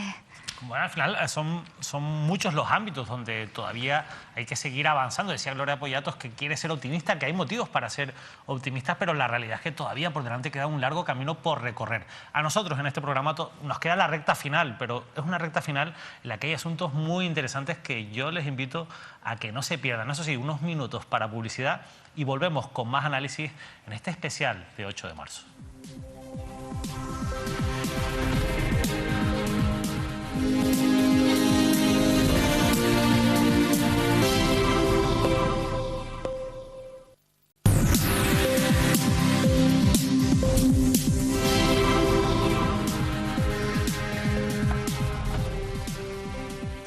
Continuamos en este programa especial de Canarias al Día, en este día tan señalado de 8 de marzo. A lo largo de todo este programa hemos hecho un recorrido, sobre todo centrando la mirada en las mujeres más vulnerables. Y en un momento como el actual, en el que se intensifican los movimientos de personas a lo largo del planeta, personas que huyen de la miseria, queremos conocer cómo están afrontando esta situación las mujeres migrantes. Porque además, en Canarias, en las manifestaciones que recorren las calles de las islas, el lema ha sido Feminismo Canario sin fronteras, por esa necesidad de integrar a la mujer migrante en el discurso feminista. Es fundamental.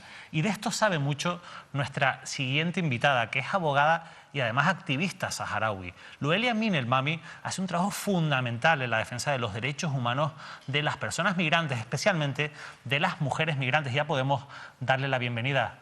Muy buenas tardes, gracias por acompañarnos. Buenas tardes a todos y a todas. Muchas gracias por invitarme. La verdad es que vemos a diario, Lala, cómo se vulneran los derechos humanos de las personas migrantes. Aquí en Canarias, lógicamente, esa realidad nos toca de cerca. Pero en el caso de las mujeres migrantes, esta vulneración, ¿cómo se traduce? Pues tristemente lo estamos viendo además hoy en día que hay una invasión a Ucrania y donde muchas personas tienen que huir, gente mayor, jóvenes, mujeres, niños, ¿no? Y esta realidad también nos toca en Canarias, gente que viene huyendo también de diferentes realidades, de emergencias climáticas, de crisis sanitaria que ha azotado muchos países y hay un turismo que se ha aplastado, de recursos naturales que se expolian día a día en el continente africano y de muchísimas otras circunstancias, ¿no? Yo creo que la gente que sale de su país, que migra, puede ser con un fin de mejorar sus condiciones y mejorar su vida, pero también porque yo creo que alguien no pone su vida en riesgo en una embarcación, y lo veo con las personas con las que trabajo diariamente, a menos de que, como dice una frase, que el mar sea más seguro que la tierra, ¿no? Y en este caso, yo sensiblemente con el caso de las mujeres, que yo ya trabajo con varones, que veo cómo les afecta esa salida, cómo es de dura esa salida, donde el otro día una de las personas a las que acompañaba me señalaba que estuvo un mes en mitad del desierto antes de salir en la ruta de Canarias, un mes donde solo se alimentaba de agua y de 4 panes, esto antes de salir, ¿no? Y ya después, como en su propia embarcación, fallecieron 21 personas, ¿no? Entonces, si ya esto es terrible y es un tránsito muy duro para un varón, nos quieren contar para una mujer que sale huyendo de diferentes realidades, porque a veces solo quiere reunirse con su familia y mejorar sus condiciones, pero a veces viene huyendo de una mutilación genital, de violencia de género, de diferentes violencias y varias, ¿no?, en el ámbito familiar, o de unas tradiciones tipo matrimonios forzosos y mutilación, donde pone en riesgo su vida, decide terminar con ello y poner su vida en una embarcación. Cruzar todo el continente africano para poder llegar aquí, y para mí lo terrible es que una vez que llegan, pues violentamos su dignidad, la hacinamos en una nave, en un contexto totalmente terrible, que lo hemos vivido aquí en la isla de Lanzarote, en esa nave industrial que denunciábamos, y viene acompañada por sus hijos, menores, niños, o bien embarazadas o en proceso de lactancia, y huyendo de diferentes contextos y de situaciones. Entonces, yo creo que a las mujeres que llegan hay que darles lo mejor por algo tan sencillo, porque su tránsito ya ha sufrido violencia, es posible que en el país de origen ya haya sufrido también algunas múltiples violencias, en el tránsito también, y en su llegada no podemos darle también esas violencias múltiples, porque estamos hablando de un Estado que tiene que garantizar los derechos, que no puede violar lo que es el Pacto Civil de Derechos Civiles y Políticos, en ese artículo 10, que establece que ninguna persona privada podrá ser tratada de una manera en la que se ponga en riesgo su dignidad y se le pueda dar un trato inhumano, ¿no? Entonces, con las mujeres yo creo que hay que ser bastante sensible, y sobre todo con las mujeres que sufren violencias múltiples y que han pasado un tránsito terrible, que son las que estamos viendo que llegan a Canarias, ¿no? Están aquí en la mesa las periodistas Jennifer Jiménez y Sonia Chinea. Te van a preguntar ellas también, Sonia. Parece que hay migrantes de primera y migrantes de segunda. Los migrantes de segunda les esperan en el puerto, les esperan las fuerzas y cuerpos de seguridad del Estado, incluso organizaciones no gubernamentales para atenderlos a pie de muelle, ¿no? Y luego existen inmigrantes de primera que además tienen connivencia con algunas fuerzas políticas que entran por la frontera sin ningún tipo de problema. El otro día escuchaba a una compañera decir que en Canarias tenemos muchísimos niños y niñas que atender, solo que no son tan rubitos como los que llegan de Ucrania. Siento hacer una comparación tan burda, porque parece burda, pero es el debate que existe ahora mismo en este país sobre el tema de las migraciones en Canarias y cómo llegan precisamente a nuestras fronteras, que son las de las islas, que no es nuevo. Es decir, tenemos migraciones que persisten en el tiempo durante los últimos años, con periodos muy convulsos, y ahora llegan de Ucrania, solo que por otra vía. ¿Cómo lo vive? Digo, usted, desde esa perspectiva, desde la profesión que tiene y desde la atención, porque creo que también tenemos que entonar el mea culpa, perdone por alargar la pregunta, pero tenemos que entonar el mea culpa y no sé con cuánta responsabilidad los medios de comunicación, porque tenemos acceso a las personas de origen ucraniano que llegan de Ucrania, mayoritariamente mujeres ahora, los hombres se tienen que quedar y muchas mujeres también, para combatir, para poder hacerles entrevistas, pero nosotras no podemos acceder a los muelles para hacer esas entrevistas si quisiéramos, pues incluso con algún traductor, alguna traductora en el caso de que pudiéramos, para poder saber qué relatos tiene esa gente que usted nos cuenta, porque tiene un acceso directo, obviamente, pero nosotras periodistas no, o los periodistas canarios no. Yo creo que hay una cuestión principal y es que, y por eso creo que también el lema de este año del 8M, que ha sido ese feminismo sin fronteras y también regularización ya, porque estas son las otras fronteras. Es decir, las mujeres migrantes que salen, se les violenta la primera frontera, que es poder salir de una forma digna, legal y segura. Yo lo he visto en la primera identificación que tuve que hacer de un cadáver, fue de una mujer de Costa de Marfil y yo todavía no me puedo quitar la cara de esa mujer, ¿no? Una mujer que tenía a su marido en Francia y que quería reagruparse, quería ir de forma legal con su marido, pero que este sistema no le deja, aunque ella quisiera, pues la población africana no puede montarse en un avión con un visado. Por eso tiene que hacer esa ruta tan terrible que, imaginaros, cruzar desde Costa de Marfil hasta costas de Marruecos, del Sáhara Occidental, o bien a Mauritania, que es como la otra ruta de salida, para intentar salir, ¿no? Imaginaros todo ese tránsito que tuvo la persona que sale y que lo intenta. Imaginaros lo terrible que es para ella, dar el salto hacia Europa en esas condiciones y de esa manera, cuando sería muchísimo más fácil hacerlo en un avión, sin poner en riesgo su vida y entrando de manera digna, legal y segura. Por eso los medios son importantes. Los medios de comunicación son muy importantes para también señalar que las personas africanas que están llegando a costas de Canarias son población a la que no se les deja venir en avión. Es la misma población que vemos de Mali. Y a mí me gustaría también ahora hacer también mención, que lo puso David hace unos días en Twitter, a ese mensaje de cómo es posible que seamos tan hipócritas en nuestro discurso, donde la población ucraniana que sale huyendo de un conflicto igual y en las mismas condiciones y términos, no veamos ese mismo problema con la población migrante que se está jugando a la vida, intentando llegar a Canarias, o bien en las vallas de Ceuta y Melilla, que además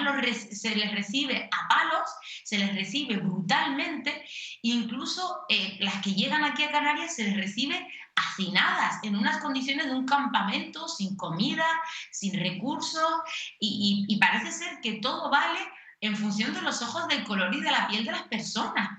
El otro día iba en un taxi hablando con un taxista canario y me decía, yo no me puedo creer que todavía a estas alturas del partido exista gente que priorice en función del color de la piel de las personas. Pues tristemente es así y hemos visto el ejemplo ahora mismo. ¿Cómo es posible que 4.400 personas que se han muerto han sido asesinadas por estas políticas migratorias el año pasado intentando llegar a Canarias? No valgan, que esas vidas humanas no sirvan para nada. Pero sin embargo, si vemos que esas vidas humanas se cobran en Europa de gente blanca y con los ojos azules, porque así ellos lo han trasladado, cobren valores esas vidas, ¿no? Y tristemente, en el contexto que vivimos, los medios de comunicación son muy importantes para señalar datos, para referir que esto no es una invasión, dar datos que están a disposición de todos y de todas, en informes, en el Instituto Nacional de Estadística Español y que están a disposición de todos nosotros, ¿no? Y más teniendo en cuenta que estamos hablando de personas vulnerables que cruzan una frontera y que después se ven con la siguiente frontera. La siguiente frontera para mí es la invisibilización. No os podéis imaginar cuántas mujeres han llegado en procedimientos de posparto terribles, en condiciones donde el dolor es tan fuerte en sus vidas que lo han aceptado que eso es lo que les toca, que eso es lo que les corresponde, porque en cierto modo entrar de manera irregular está mal visto, pero el tratamiento que hacemos a las personas que entran de manera irregular, porque no les hemos dejado entrar de una manera legal en un avión y con un visado, está más castigado todavía.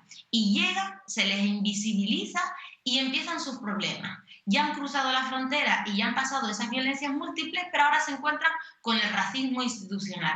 ¿Y cuál es ese racismo? Pues ese racismo para mí es, en el caso de las mujeres, verse hacinadas en una nave con adultos y con sus propios hijos en unas condiciones pero terribles, donde no pondríamos a nadie europeo, pero al ser migrante y al ser africano, pues parece ser que esa vida pues valga menos. Y después de eso vienen todas las trabas, ¿no? La desinformación, que no te informen de dónde están tus hijos menores, de cuánto va a tardar una prueba de ADN, que además nadie trabaje contigo la salud mental y emocional, que esto es súper importante y está machacada, está pisoteada, como yo digo, y además a esto se le suma después las trabas burocráticas para poder regularizar su situación, para poder entrar en este sistema, empezar a trabajar y hacer su vida, ¿no?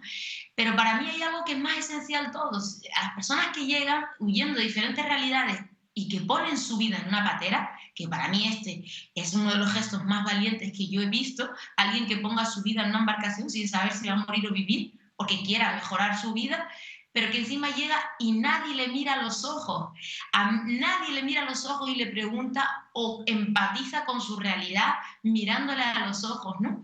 Y esto, según estudios ahora mismo de psiquiatría, cada vez más la población occidental y en general mundial estamos desarrollando más la empatía cognitiva y menos la emocional. Es decir, vemos a gente en Ucrania pasándolo mal, ay, bueno, pobrecitos, ¿no? O vemos africanos negros llegando, bueno, pobrecitos. Pero después en la práctica no somos capaces de empatizar en nuestro día a día con que hay gente que está sufriendo, que hay un dolor real y que ese mismo dolor nosotros podemos hacer por cambiarlo, ¿no? Entonces, para mí esto es esencial y ahí hay un gran trabajo que hacer y sobre todo los medios de sensibilizar a la población de que ni tu enemigo es el que viene en patera, ni tu enemigo es el que viene huyendo de una invasión, ¿no? Jennifer. Sí, buenas tardes, Lueli. A mí me gustaría preguntarte, bueno, me gustaría también que un poco recordaras esas dificultades para regularizar la situación, porque a veces creemos que es bastante fácil, la verdad que es bastante complicado y cómo, aprovechando que es 8 de marzo, pues en el caso de las mujeres, cómo esto les aboca también a precarizarse mucho, a estar invisibilizadas como empleadas de hogar con condiciones muy, muy duras. Un poco, ¿por qué es tan difícil regularizar? Si, por ejemplo, ahora se ha mencionado también que se va a hacer una regularización express con personas que vienen de Ucrania, entonces, ¿es posible hacerlo? Varias plataformas llevan años solicitando regularización ya.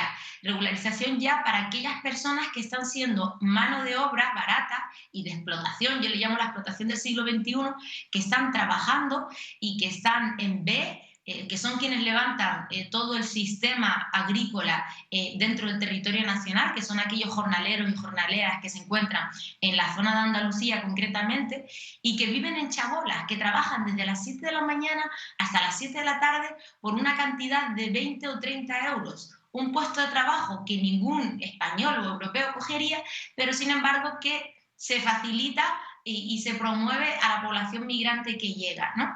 Y ellos y ellas no tienen ningún inconveniente en hacerlo, ¿no? En aceptarlo porque no tienen otra posibilidad. Pero es que encima la ley de extranjería es injusta y es totalmente discriminatoria. Desde el minuto 1 en el que Amina, Ahmed, Mohamed y Mamadou no pueden coger un avión, desde el minuto 1 en el que no se pueden reagrupar y no pueden venir con una autorización de residencia para trabajar, porque a España le hace falta mano de obra para trabajar, de hecho ellos sostienen esa parte económica, ya hay un problema, ya hay un primer obstáculo, ¿no? Y ya cuando encima llegan, pues sufriendo todos estos hándicaps, pero sobre todo con el tema de la regularización, se quedan atrapados 3 años, 4 años, 6 años, 7 años sin poder trabajar. Y a los que empiezan a trabajar y tienen la suerte de hacerlo, que son los que solicitan asilo, los solicitantes de protección internacional, transcurridos unos meses, cuando ya les contestan diciéndoles que no, que su historia no tiene encaje, vuelven otra vez a la casilla inicial y se quedan en situación administrativa irregular. Gente que no tiene antecedentes penales, gente que ha venido aquí a contribuir, a mejorar su vida y a la que esta normativa de extranjería no permite poder regularizar su situación desde el momento inicial para que puedan empezar a trabajar.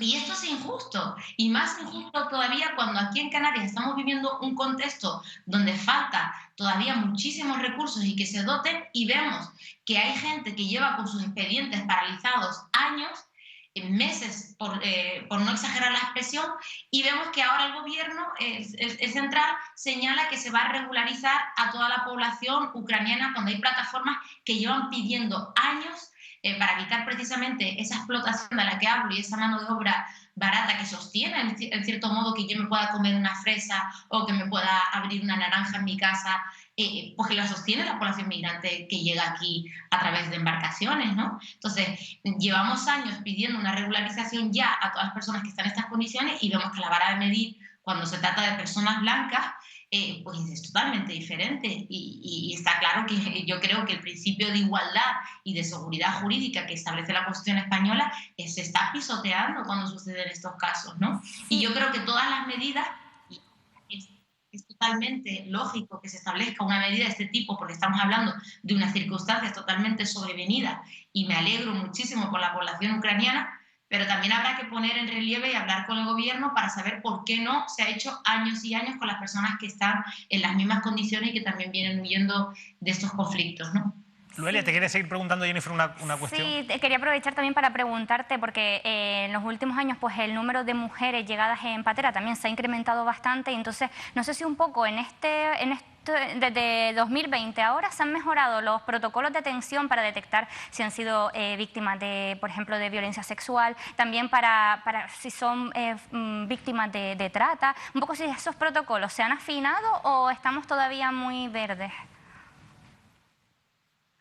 Bueno, es muy interesante la pregunta porque ya no solo con violencias sexuales, sino con trata, tráfico ilícito de personas humanas o cualquier otro tipo de violencia que se haya podido producir, como yo comentaba, o en el camino o que esté encadenada para su por lo menos llegada a Europa, ¿no?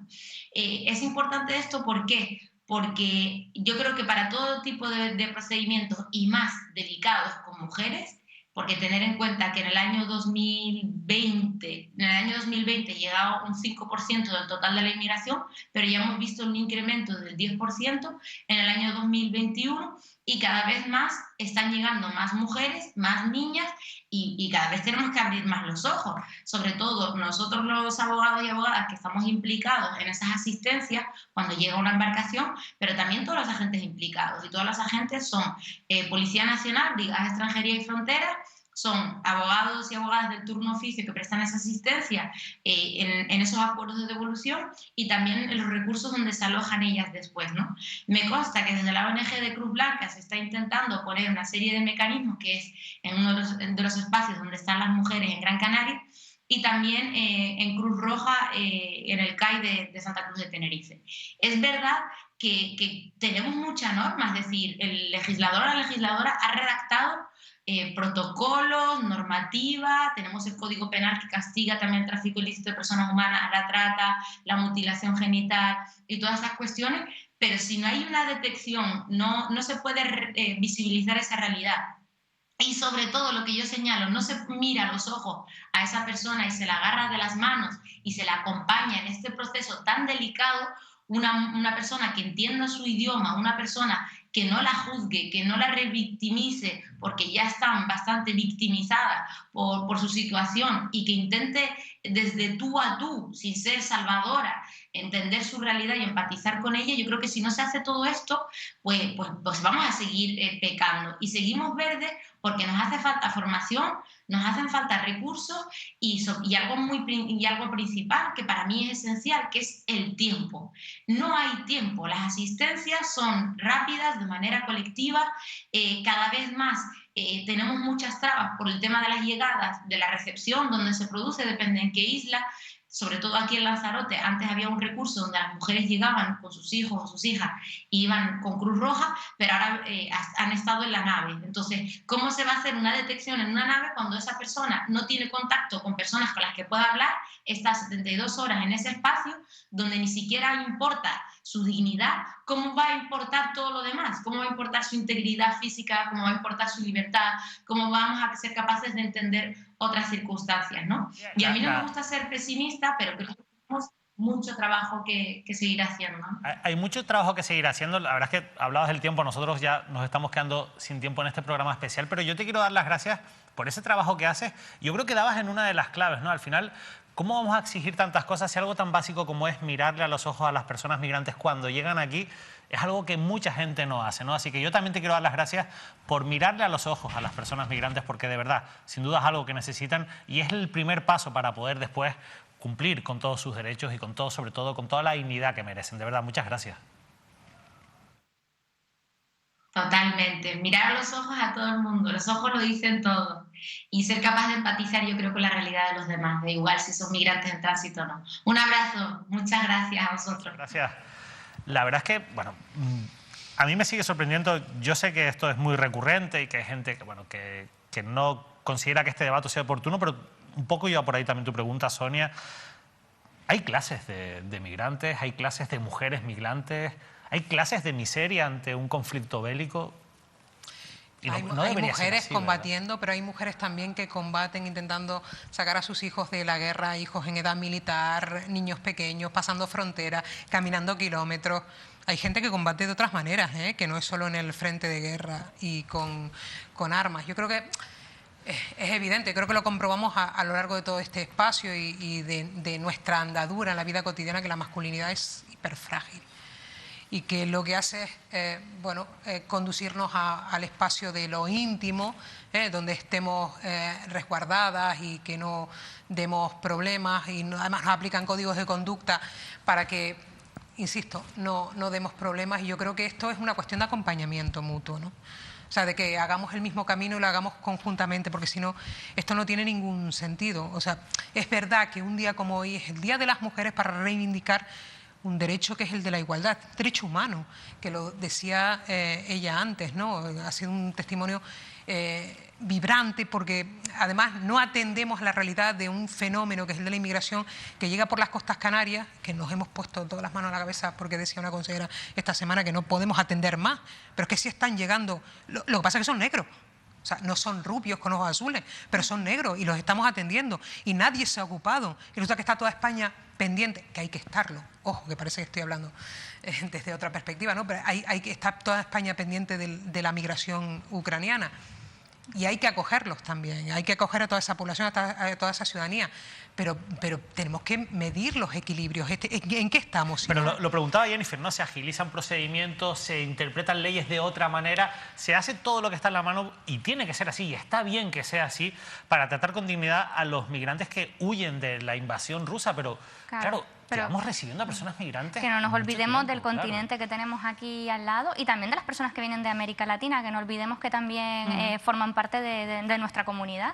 En el caso de cuando hablábamos de la guerra, hace poco también la directora del Instituto Canario de Igualdad recordaba que en una guerra pues las mujeres somos moneda de cambio muchas veces, ¿no? Que se sufren violaciones, violencia sexual y no solo en Ucrania. Recordemos que Mali, por ejemplo, tiene un conflicto activo, han llegado muchas mujeres mujeres de ese país en los últimos meses y qué está pasando, qué respuesta le estamos dando. Tienen el mismo derecho que cualquier otra nacionalidad, eso tiene que quedarnos claro. Y luego, pues ya no solo es la acogida, es también la integración, que tenemos que seguir trabajando en ello, en que primero que puedan regularizar su situación para poder trabajar y poder salir de esa precariedad. ¿Qué pasa? Que hay todo un sistema que se sostiene en los más precarios, en los que están abajo, y esto es lo que no podemos seguir permitiendo. Sin duda, la verdad es que bueno, son muchísimos asuntos y estamos ya prácticamente poniendo el punto final al programa. Pero de todas formas, hay algo que quería comentarles. Hemos hablado en general de las personas más vulnerables. Hay un lema también que se repite mucho, que es el de intentar no dejar a nadie fuera. Yo siempre he entendido el movimiento feminista como un movimiento incluyente. Sin embargo, la realidad, y no podemos mirar para otro lado, ante algo que está ocurriendo en estos momentos, es que existe en este momento, cierta división dentro del movimiento feminista, sobre todo en Madrid, que al final no deja de ser el epicentro, al ser la capital, pero que también se está traduciendo en otros lugares. En Canarias eso no está ocurriendo, pero sí que está habiendo una división en torno a la inclusividad o no de las personas trans, de las mujeres trans, porque a raíz también un poco de todo el juego político que está generando el debate de la ley trans. Insisto, en Canarias eso no ha ocurrido, la manifestación ha salido de manera unitaria a las calles de las islas, pero sí que estamos viendo esta situación y yo les confieso que a mí me cuesta comprender que pueda haber exclusión dentro del movimiento feminista. No sé si ustedes tienen la respuesta para esto, es un asunto muy complejo, pero no quería mirar para otro lado en este programa. Solo de forma muy sintetizada, hay que tener en cuenta que el feminismo siempre ha dado entrada a todos los colectivos de cualquier origen y condición. Siempre ha habido espacio, el feminismo debe ser y tiene que ser un espacio seguro para que hablemos, para que nos sintamos tranquilas, para que podamos decir lo que queramos. Esta es la primera vez que yo encuentro esta disensión en el movimiento feminista, que tiene más que ver con una cuestión política. Yo creo que el feminismo no está dividido en el fondo, quizá en la forma.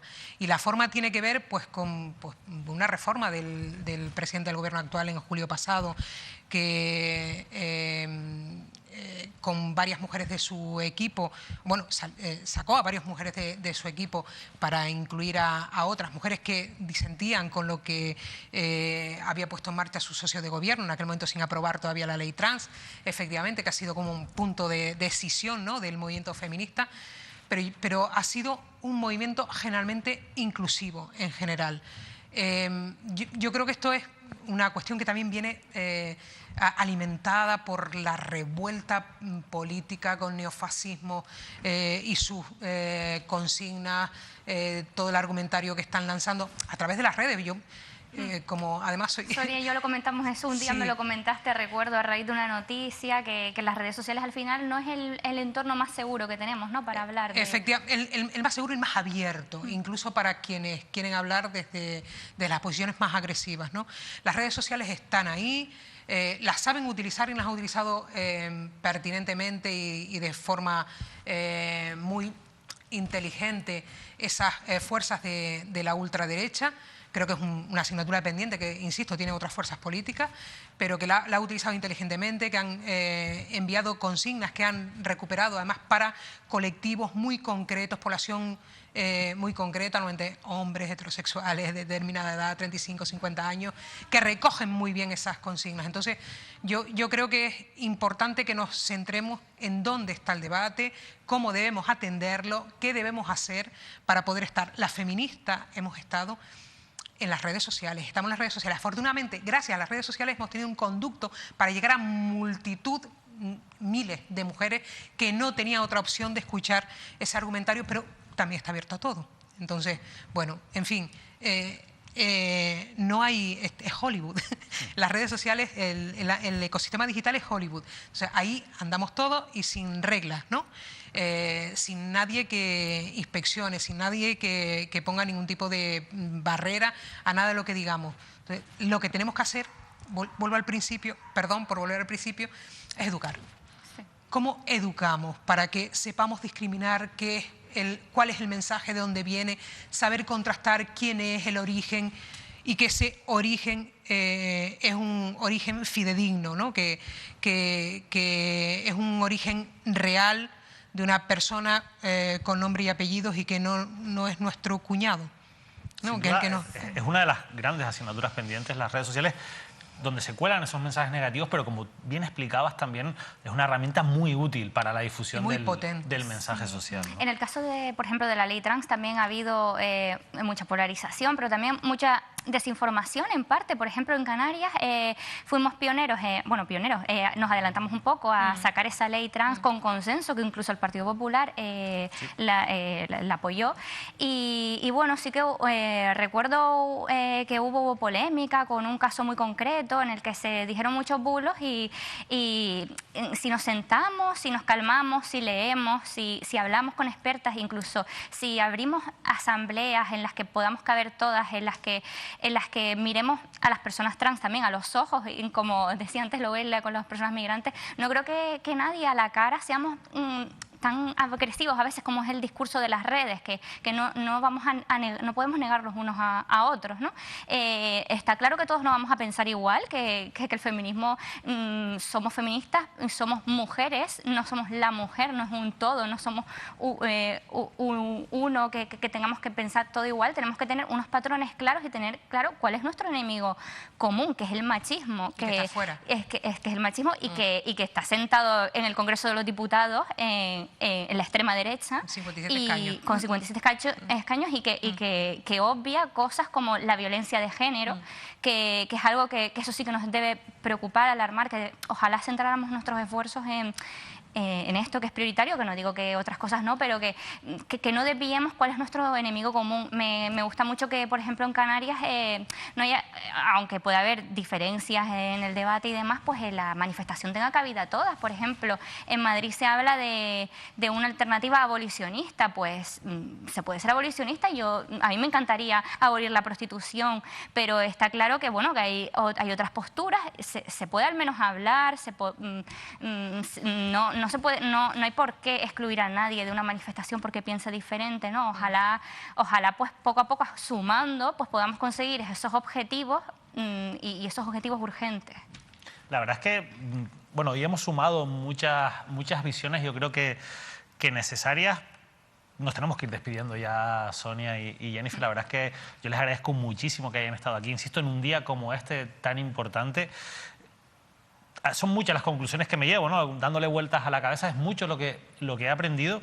Pero hay una palabra que fíjense, que he ido apuntando a lo largo de prácticamente todas las intervenciones, porque siempre, de un modo u otro, ha parecido, esto lo tendremos que tratar otro día, pero no me gustaría despedirnos sin hacer esta pequeña reflexión. Necesitamos muchos más profesionales en salud mental. Y las mujeres necesitan apoyo psicológico en muchos ámbitos, porque realmente lo veíamos ayer con la experiencia que nos contaba Araceli, lo veíamos hoy con las mujeres migrantes, con el caso de las trabajadoras, de las camareras de piso. También la salud mental es fundamental. Se llama autocuidado, ¿no? Se llama autocuidado para las mujeres. Es decir, las mujeres prestamos nuestro tiempo, regalamos nuestro tiempo para cuidar a nuestros mayores, a nuestros niños, a nuestras niñas, para hacer las comidas, para hacer esa organización de calendario que decimos al principio, y lo restamos de nuestro cuidado, del personal, que es necesario para poder seguir cuidando. Eso tiene consecuencias. Sí, claro, yo pongo siempre una analogía, que es la del avión, ¿no? En el avión la azafata no te dice que cuando salten las mascarillas, si hay una descompresión, en vez de ponerte la mascarilla tuya, se la ponen al de al lado, si es una persona con discapacidad, un niño o una niña.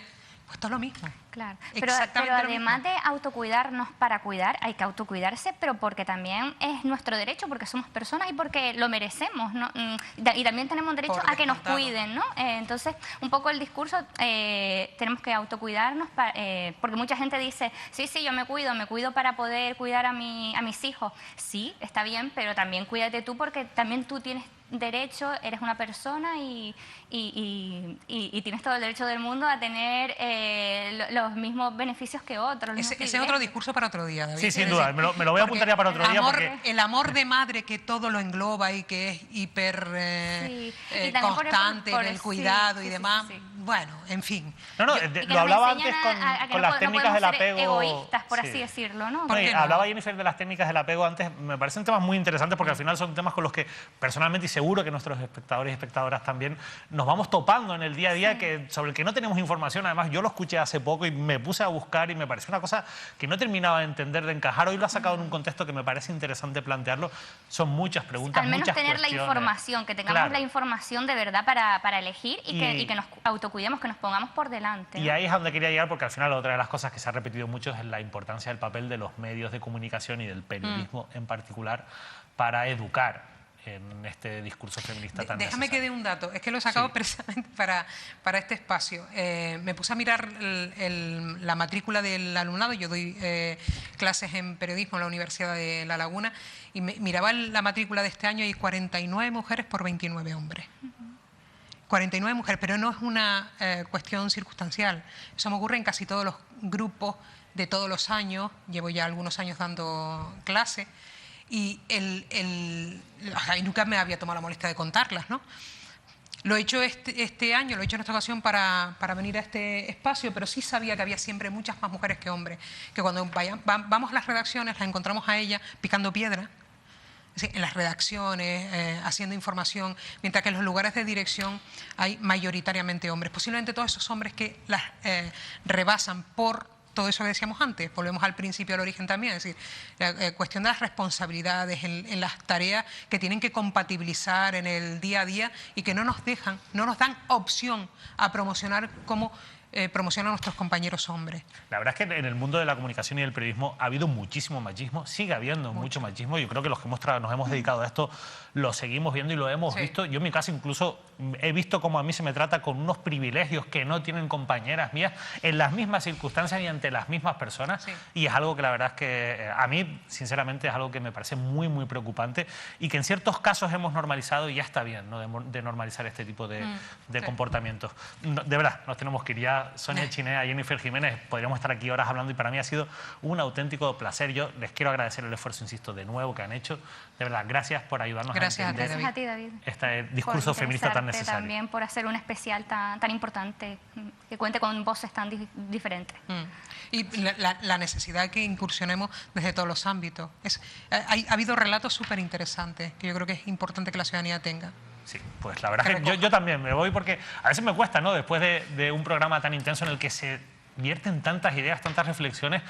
Es algo que al final también los que estamos aquí nos llevamos para nuestra casa, ¿no? Seguramente tanto Sonia como Jennifer esta noche también estén pensando en muchas de las cosas que se han hablado aquí. Yo seguro que lo haré y espero que ustedes también, espero que este programa les haya sido de utilidad para conocer con mayor profundidad, con mejor criterio, esta lucha feminista que al final es la lucha de todos. Yo quiero darle las gracias también a Manuel Artiles, el director de esta casa, que no ha podido estar aquí, pero que nos ha puesto todas las facilidades del mundo para hacer el programa que quisiéramos. Y hemos hecho el programa que en la redacción de Mírame Televisión queríamos hacer. Por eso también me quiero despedir dándole las gracias a ustedes por estar ahí y a todo el equipo de esta casa de Mírame Televisión, que con muy poquitos medios, en una televisión muy humilde, bueno, pues intentamos hacer cosas distintas y cosas especiales como este programa dedicado a las mujeres y al 8 de marzo.